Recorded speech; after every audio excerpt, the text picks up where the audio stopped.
Hello everyone, welcome to the learners room. दोस्तों, आज के इस वीडियो में हम रॉबर्ट फ्रॉस्ट की एक पोयम आफ्टर एप्पल पिकिंग को डिस्कस करने वाले हैं। तो चलिए बिना किसी देरी के आज का इंटरेस्टिंग वीडियो शुरू करते हैं। देखिए, रॉबर्ट फ्रॉस्ट एक अमेरिकन पोइट है। इनका बर्थ हुआ था 26 ऑफ मार्च 1874 को और इनकी डेथ हुई थी 29 ऑफ जनवरी 1963 को। इनके बारे में आपको एक इंटरेस्टिंग फैक्ट ध्यान रखना है। इनकी अधिकतर राइटिंग्स को पहले यूके में पब्लिश करवाया गया और बाद में उन्हें पब्लिश करवाया गया यूएसए के अंदर। जैसे अगर मैं बात करूं इस पोयम की, तो यह पोयम पहले यूके के अंदर 1914 में पब्लिश हुई थी। बाद में इसको 1915 में इन्हीं के सेकंड बुक ऑफ पोयम, जिसे नॉर्थ ऑफ बोस्टन नाम से जाना जाता है, उस वॉल्यूम में इनकी यह पोयम पब्लिश हुई थी 1915 में। यह आपको ध्यान रखना है। यह जो पोयम है, इस पोयम की थीम है लाइफ, अपॉर्चुनिटीज एंड डेथ, यानी कि इन सबको सिंबलाइज करता है कवि इस पोयम के अंदर। हम देखेंगे कि कैसे ट्री जो है वो सिंबल है लाइफ का, कैसे डेथ जो है वो भी सिंबल है। तो आगे अलग अलग सिंबल्स के बारे में आपको पता चलेगा। इस पोयम की कोई राइम स्कीम नहीं है, ना ही कोई मीटर है, क्योंकि यह पोयम फ्री वर्स में लिखी गई है। अब यह समझिए what is free verse and what is blank verse. देखिए, ध्यान से सुनना मेरी बात को। फ्री वर्स क्या होता है और ब्लैंक वर्स क्या होता है। बेसिकली फ्री वर्स का मतलब यह होता है जिस पोयम के अंदर ना तो कोई मीटर होता है, ना ही होती है उसकी कोई राइम स्कीम, उसे हम कहते हैं फ्री वर्स। एक होता है ब्लैंक वर्स।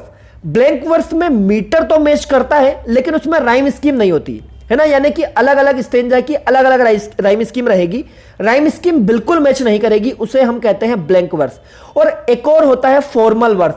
फॉर्मल वर्स में दोस्तों राइम स्कीम और मीटर दोनों एक जैसे होते हैं, यानी कि दोनों मैच करते हैं, लेकिन उसमें यह हम पता नहीं लगा पाते कि पोयम कितनी लंबी हो सकती है, यानी कि पोयम के अंदर कितनी लाइनें रहेगी। तो आई होप आपको समझ में आया होगा जो मैं आपको समझाने की कोशिश कर रहा हूं। चलिए अब मैं इस पोयम को पढ़ना शुरू करता हूं। आप लोग इस पोयम को अपनी लाइफ से कनेक्ट कर पाएंगे, है ना। इसमें जो चीजें सिंबलाइज फॉर्म में दी गई है उनको भी मैं यहां पर पॉइंट आउट करूंगा। My long two pointed ladder's sticking through out a tree toward heaven still, यानी कि मेरी दो लंबे पैरों वाली सीढ़ी, जी आप देख सकते हैं इस पिक्चर में आपको ये सीढ़ी दिखाई दे रही होगी। तो मेरी लंबी दो पैरों वाली सीढ़ी वो एक पेड़ से टिकी हुई है, ऊपर आसमान की तरफ वो जा रही है, और है ना, यानी कि पोएट बता रहा है इस पोयम में कि ये जो सीढ़ी है, ये जो टिकी हुई है, ये ऊपर आसमान की तरफ जाए जा रही है ना, ये आसमान की तरफ जाए जा रही है, ऐसा कवि हमें कल्पना करने के लिए कहता है।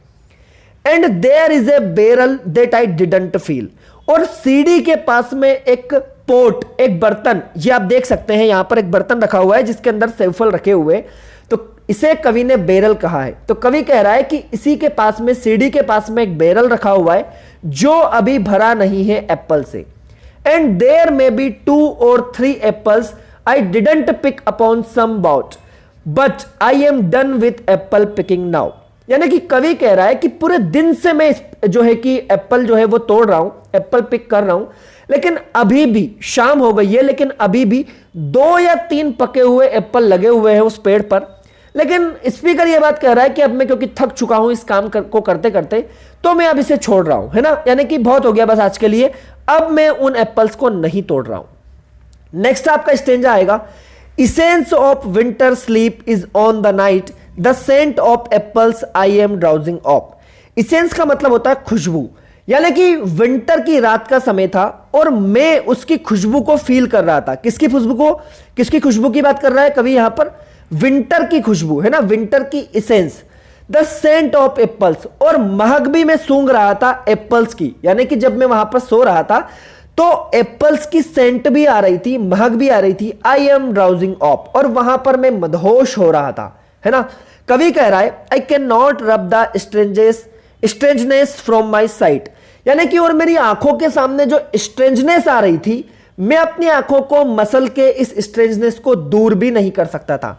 स्ट्रेंजनेस बेसिकली होता है जब आप सुबह सुबह सोकर उठते हैं तो आपकी आंखों के सामने थोड़ा सा एक धुंधलापन दिखाई देता है आपको, तो कवि कह रहा है कि उसको मैं मसल कर दूर भी नहीं कर सकता। I got from looking through a pane of glass, I skimmed this morning from the drinking trough, यानी कि कवि कह रहा है कि रात इतनी ठंडी थी उस दिन कि पास ही के एक बर्तन में कुछ पानी पड़ा था और वो पानी जम गया, यानी कि वो बर्फ बन गया, और जम करके वो एक बर्फ की पूरी शीट बन गई। उस शीट को स्पीकर ने उठाया और उठा करके उस शीट के आर पार वो देखने लगा। And held against the world of horny grass, यानी कि जिस घास पे बर्फ जमी थी, हॉर्नी ग्रास का मतलब है कि जमी हुई बर्फ, जब घास के ऊपर बर्फ जम जाती है तो उसे कहते हैं हॉर्नी ग्रास। यानी कि पास ही में कुछ घास थी, एक मैदान था, वहां पर उस घास पर कुछ बर्फ जम गई थी, तो जिससे वो घास सफेद सफेद हो गई थी। तो कवि कह रहा है कि मैंने क्या करा कि उस बर्फ के टुकड़े को उठाया, जो पानी पास में पड़ा हुआ था, जो बर्फ की शीट बन गई थी, उसको मैंने उठाया और उस घास को मैं उसके अंदर ऐसे झांक कर देखने लगा। यानी कि उस शीट को मैं उठाकर उसे कांच की तरह मैंने इस्तेमाल किया और मैं उस जमी हुई बर्फ की घास को देखने लगा। नेक्स्ट स्टेंजा आपका आता है, it melted and I let it fall and break. लेकिन वो अचानक से पिघल गई, यानी कि जब मैं उसे देखने लगा तो देखने से पहले ही वो जो शीट मेरे हाथ में थी वो टूटकर गिर गई और वो पिघल गई, है ना।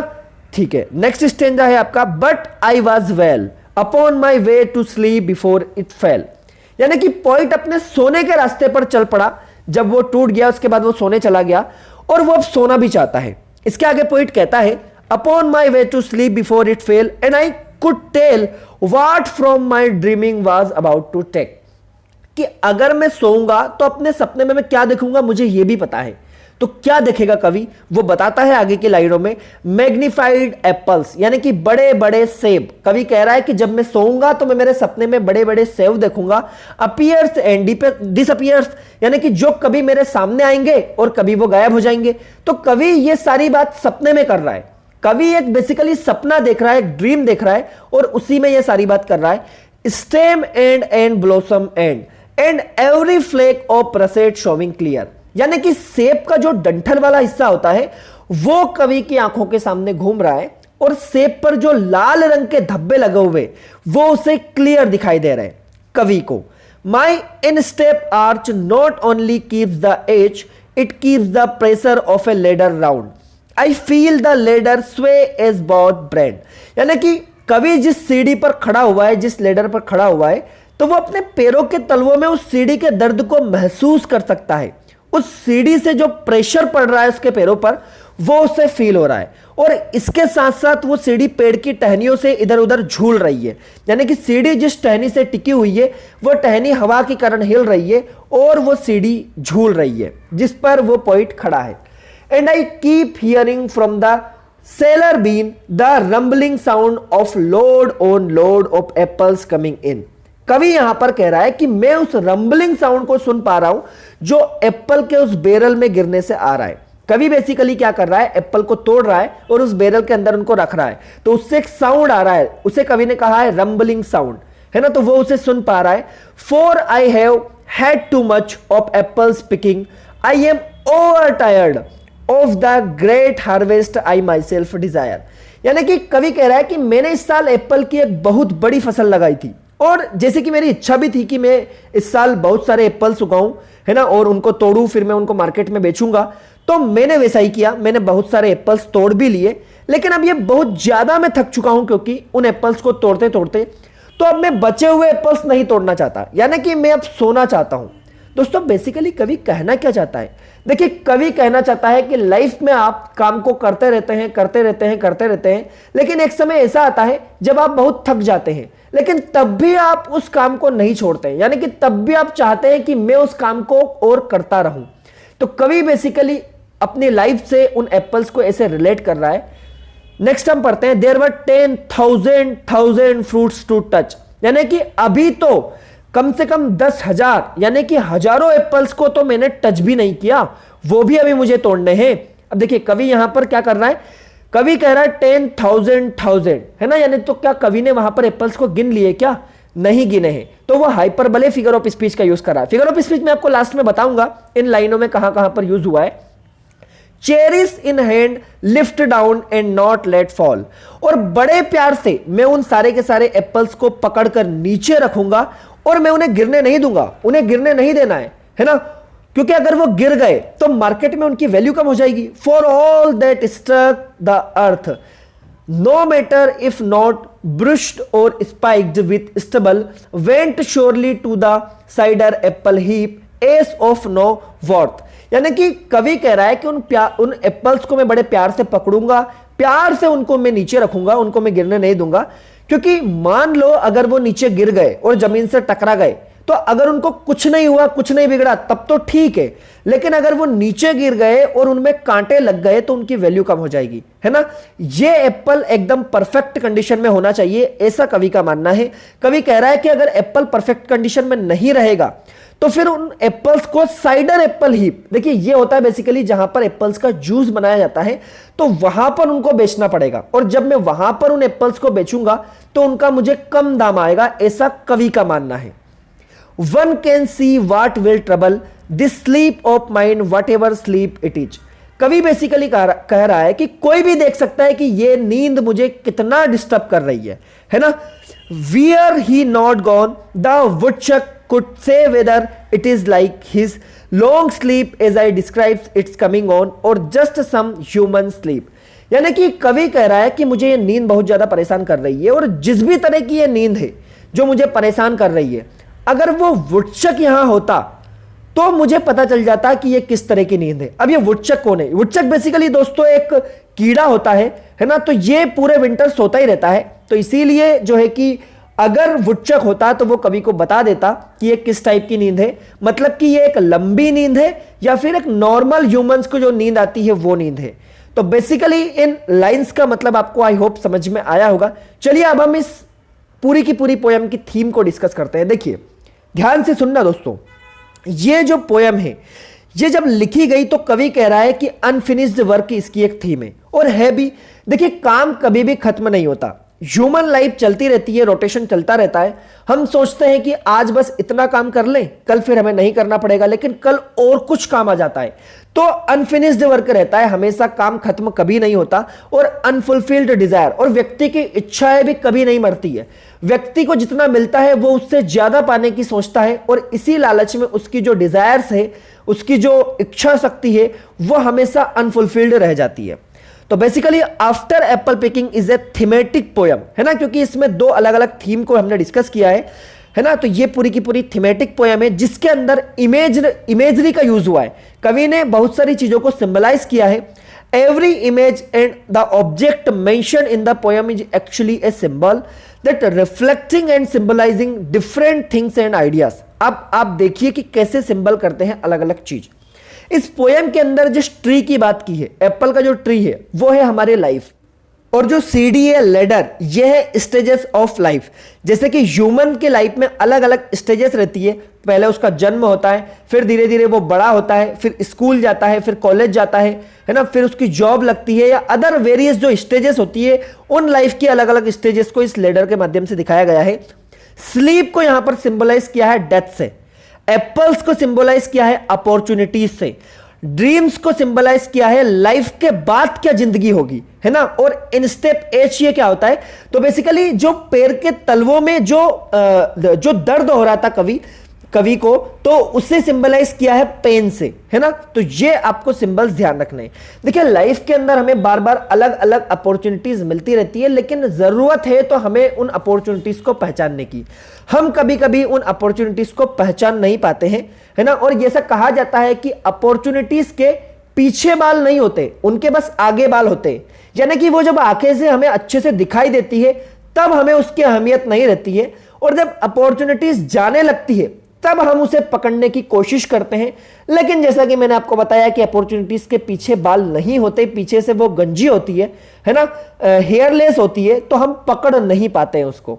तो आपको यह ध्यान देना है कि लाइफ के अंदर एक रोटेशन, लाइफ एक रोटेशन है, चलती रहती है, ये तो एक जर्नी है। कवि ये बेसिकली समझाना चाह रहा है हम सभी को। देखिए इस पोयम के अंदर राइम स्कीम की अगर मैं बात करूं तो इस पोयम के अंदर पहली जो 4 लाइन है उनके अंदर ABBA राइम स्कीम हमें देखने के लिए मिलते हैं। लेकिन आपने देखा होगा कि अलग अलग जो है कि स्टेंजा में अलग अलग लाइंस का यूज हुआ है, तो कोई पर्टिकुलर राइम स्कीम हमें इसमें देखने के लिए नहीं मिलती है। इसीलिए हम इसे कहेंगे कि ये जो पोयम है ये फ्री वर्स में लिखी गई है। इस पोयम के अंदर आपको मीटर भी देखने के लिए नहीं मिलेगा, है ना। चलिए नेक्स्ट अगर मैं बात करूं, ये आप पढ़ सकते हैं, after apple picking has no reliable rhyme scheme, the first 4 line rhyme ABBA while the next 2 lines form a rhyme couplet CC। 7th 8th और 9th लाइन जो है इनका है DED पैटर्न, लेकिन इसे हम कोई एक रिलायबल राइम स्कीम नहीं मानेंगे, इसीलिए हम इसे कहेंगे non reliable rhyme scheme poem. Figure of speech की मैं बात करूं तो देखिए, my long two pointed ladder sticking through out a tree toward heaven still, ये जो लाइनें यूज हुई थी, इन लाइनों में एलिट्रेशन फिगर ऑफ स्पीच है। बार बार एल और टी और एस ये शब्द बार बार रिपीट हो रहा है, तो alliteration is a figure of speech in which the same sound repeat in a group of word such as B sound. अब देखिए नीचे जो लाइन दे रखी है, Bob brought the box of bricks to the basement, है ना, जो चंदू के चाचा ने चंदू की चाची को, वो वाला जो एग्जाम्पल आपने सुना होगा ना, इसमें च शब्द बार बार रिपीट हो रहा है, तो वो है हिंदी में जिसे हम कहते हैं, है ना, एलिट्रेशन, उसे इंग्लिश में कहा जाता है। नेक्स्ट आप आइए डाइकोप। डाइकोप क्या होता है? देखिए डाइकोप होता है लोड ऑन, जैसे कि कोई भी शब्द यूज हुआ है पोइट्री के अंदर और उस शब्द के बीच में एक दूसरा वर्ड यूज हुआ है, यानी कि एक ही वर्ड बार बार रिपीट हो रहा है लेकिन उसके बीच में कोई एक शब्द यूज हुआ है, तो वहां पर आपका डाइकोप फिगर ऑफ स्पीच होता है। Diacope is a figure of speech in which a word or phrase is repeated with a small number of intervening word. तो ये जो शब्द है लोड ऑन लोड, इस शब्द में बीच में ऑन शब्द का प्रयोग हो रहा है, ऑन शब्द, तो ये एक इंटरवेनिंग वर्ड है। अगर इस शब्द का प्रयोग यहां पर नहीं होता और सिर्फ यहां पर आपका लिखा रहता लोड लोड, तो ये आपका एपिजेक्सिस फिगर ऑफ स्पीच होता, लेकिन क्योंकि ये शब्द यहां पर लिखा हुआ है इसलिए ये डाइकोप फिगर ऑफ स्पीच है।